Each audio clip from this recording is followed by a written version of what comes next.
Dana 27. septembra 2017. godine Srpska pravoslavna crkva u Petrovcu organizuje krsni hod liti od manastira Vitovnica do Petrovačke crkve. Krsni hod će biti obavljen sa ikonom Presvete Bogorodice i ikonom Svetog cara Nikolaja II. Romanova, koja nam dolazi iz Moskve sa blagoslovom vladike Braničevskog gospodina Ignatija. Polazak iz manastira Vitovnice je u 15 časova. Dolazak u Petrovac kod Solitena u 17 sati i 30 minuta. Više o tome nam je rekao protojerej Milenko Lakić. Srpska pravoslavna crkva Petrovačka, što znači sveštenstvo i verujući narod, organizujemo litiju ili krsni hod od manastira Vitovnica do Petrovačke crkve. Krsni hod ili litiju organizujemo dana 27.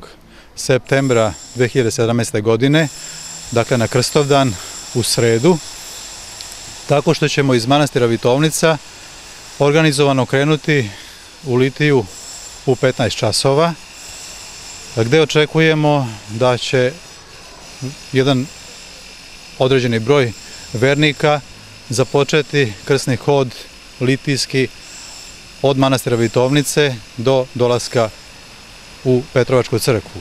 Oni koji nisu u mogućnosti da u litiji učestvuju od manastira do crkve naše u Petrovcu, mogu nam se pridružiti u samom gradu.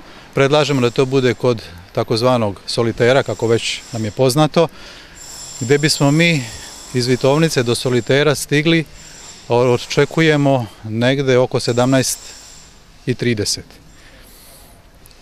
Za litiju pozivamo vernike da mogu da ponesu sa sobom svoju ikonu pred kojom se mole u svom domu ili krst, tako da i sa svojom ikonom mogu učestvovati u litiji, što naravno nije neophodno, ali preporučujemo, predlažemo i mogućno je. U našu crkvu stigli bismo oko 18 časova. Ovde bismo obavili molitvu, večernju molitvu, večernje bogosluženje, celivanje ikona i da znamo da nam ikone dolaze sa blagoslovom njegovog preosveštenstva, vladike Braničevskog gospodina Ignatija iz Moskve, gde hodočasnici imaju blagoslov da po pravoslavnom svetu obavimo krsni hod.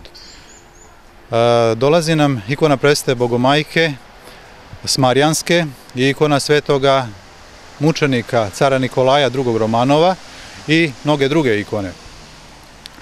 Ovaj krsni hod činjen je već u Republici Srpskoj, na našem Kosovu i Metohiji, a sada se čini u istočnoj Srbiji sa blagoslovom, kao što rekoh, našeg vladike Ignatija i potom u Kruševačkoj eparhiji sa blagoslovom njegovog preosveštenstva vladike Kruševačkog gospodina Davida.